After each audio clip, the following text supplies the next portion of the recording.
my name is Maggie. I'm a high school English teacher from North Carolina, and today I'm going to be talking about my thoughts on remote learning, distance learning, online learning, whatever you want to call it. I thought we could just kind of chill and talk about the things that I think are working great, the things that I think are not working good, some things that have worked for me and my students, some mistakes I've made. Yeah. Now, I have made a list on my phone because if I don't, I will not remember anything that I'm supposed to be talking about. So if I'm looking down, that's what I'm doing. So the first thing that I think we need to address, of course, is I miss my students. And I will just say, one of my classes this semester was so annoying. And not all of them, certain children. And I miss them. I do. Even the annoying ones at this point. Home is just boring. My husband comes home. I don't have any funny stories to tell him. I have nothing to share. The whole point of teaching is you get to see their light bulb moments. You get to laugh together. And I feel like I'm not getting any of that right now. And that really sucks. My other big issue is I don't feel like I can help my students. So here's the issue. I have a lot of kids who are not reading directions. They're not understanding what I want from the assignment, or they're not paying attention to the directions, or they're just skipping over them entirely. I have tried making video directions for complicated assignments where I walk them through step by step what I need them to do, and kids still don't watch them. But I will say, I don't know that that's any different than it is when we're in school, because my kids never follow the directions or read the directions anyway. However, in school, I can walk over there and answer their questions and help them. Or I can re-explain to the class, hey, this is how we're doing this. I can't do that online. I've tried making videos where I plead with them to read the directions, and it just doesn't happen. Also, I will send them emails or texts on Remind or messages in Canvas, and they don't answer me. And I know they're getting the emails and messages because if I put a read receipt on it, it tells me that they opened it. If I send them a text, it says delivered, but read, but they never answer me. And sometimes I just send them one that's like, hey, how's it going? I just wanted to check in with you. Nothing. So that's frustrating because I can't just show up to their house and shake them like I could in class. That's probably one of the most frustrating things is not having them answer me. Also, I've had kids ask me for help and then I answer them and then they don't respond or they don't do the work. And so I don't know if my explanation was bad or if they just gave up. Frustrating. I will say the best thing that I've been doing for remote learning is I've been trying to add in as many fun elements as I can. I've been making a lot of games using learning apps and doing things like Quizlet and Kahoot and giving them credit for those.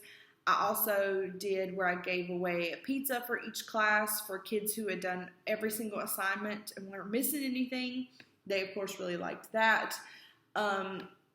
Their exit ticket for this week, I asked them, instead of how they're feeling, to find a YouTube video that matched how they felt that day, and it has been hilarious.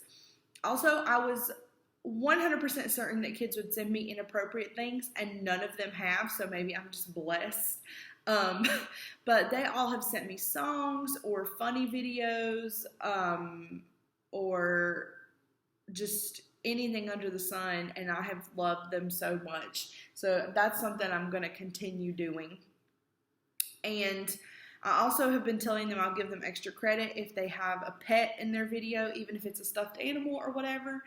And those have been really cute, and I've enjoyed those, and you can tell the kids like those as well. And I have 10th and 12th graders, and they have, every time I've said something like that, they've done it. So they appreciate those fun elements too that make it a little bit more exciting. I will say I am super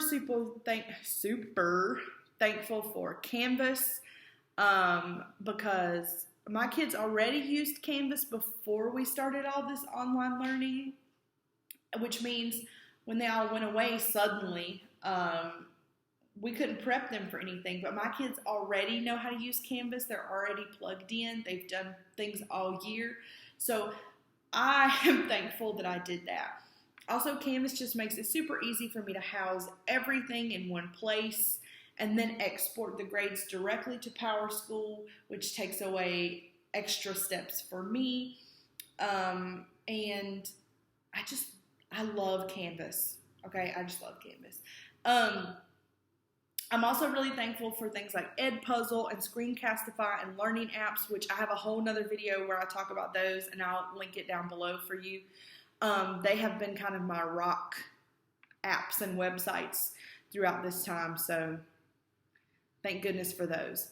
Also, I'm realizing one of the mistakes I made was I was like, I'm just going to continue with what we were normally going to do. We did 1 week of review, and then when they said, we're going to continue this, I was like, we're just going to jump into what we were planning to do already. So for my sophomores, that was Oedipus. I don't know why I thought that Oedipus would be a good choice. Now, here's what I will say. My kids are doing as good as can be expected for online Oedipus.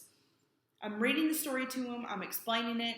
We only do one scene a week, and then they do assignments that go with it to show me that they understood it and that they processed it and they know who the different characters are and they're getting the types of irony and all that kind of stuff. I would choose something else if I was doing things differently. I would do more fun assignments, more review assignments. It's just, Oedipus is just kind of heavy during this time that's already heavy, and I would have changed that. Also, for my seniors, they were getting ready to read Rebecca. And in my mind, I was like, I really want them to read Rebecca. I was excited about it. And what I'm realizing is we're literally going to do Rebecca the entire time that they're doing distance learning. So like 2 months. Isn't it 2 months? March, April, May. 3 months of Rebecca, because it's 27 chapters and they're only doing like a chapter a day. And I just wish that I would have picked something different. We could have done And Then There Were None, which is similar, but it's less chapters. Not as dense, and we could have had time to do other like fun things. I would have loved to have do more life skills with my seniors, especially during this time. But I feel like now that we've started Rebecca, we can't just like stop in the middle and like start doing something else. So I would suggest doing review activities and fun activities. Like for English class, I think, towards the end when we finish these things, we're going to do some stuff like pick a TV show character, a movie character that you love, and let's do some character work. Just some things that are more exciting. In terms of like synchronous teaching, I haven't really been doing a lot of that. The only classes that I have Zoomed with are my honors seniors, and that's because they're mature. And I don't have to worry about them ruining the Zoom or messing it up or being inappropriate or whatever. My sophomores, I'm not so sure that they can handle it. So we haven't had any Zooms, but they haven't needed any. I have recorded videos talking to them and sent them those, but we haven't done like a Zoom together.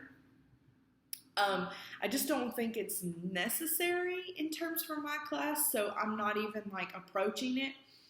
I did a lot of Zooms at the beginning with my seniors, and we also did Zooms to go over their papers because they had just turned in rough drafts, and that was really good. But I quit doing them after they announced that seniors didn't really have to do any more work if they passed the third 9 weeks. So my district has been using Zoom, and we like it. So there you go. I just haven't been using it really for anything recently.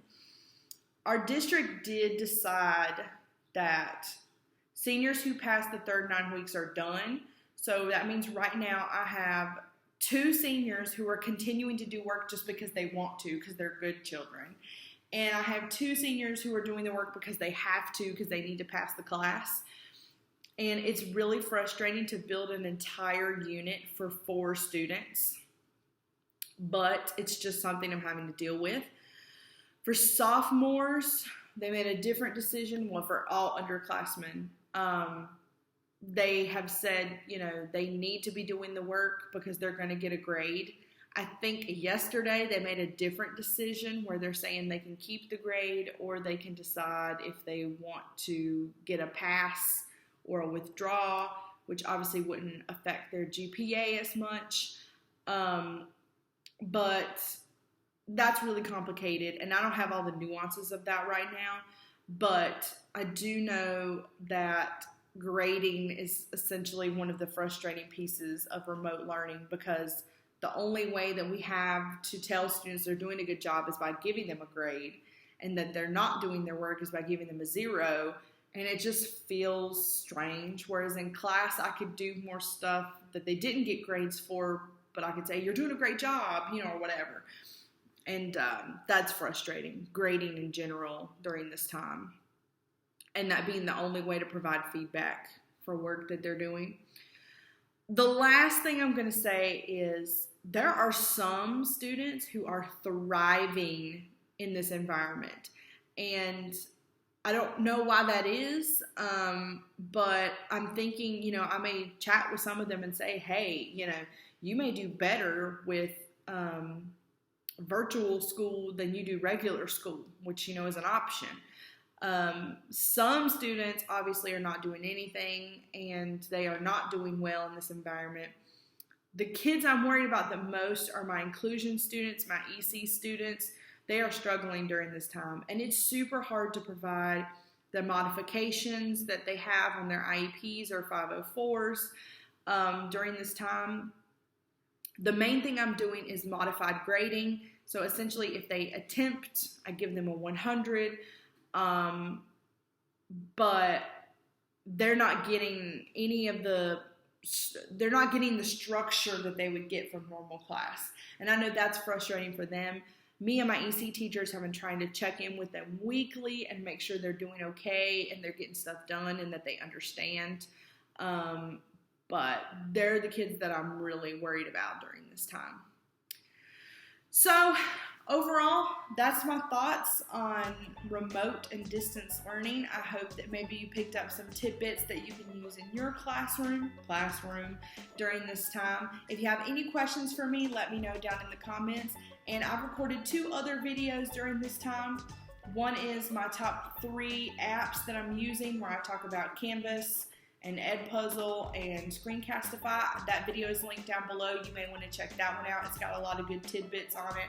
And also, I recorded one that's like a day in the life during this time. And that one's interesting just to see, where are you doing your work at? Are you sitting in a chair, at a table, on the floor, outside? I want to know, because I feel like I'm living in my recliner, which is not good. I have taken 1,000 steps today, and it is lunchtime. So, not good. Okay, I hope you guys are doing well, and I'll talk to you again soon. Bye.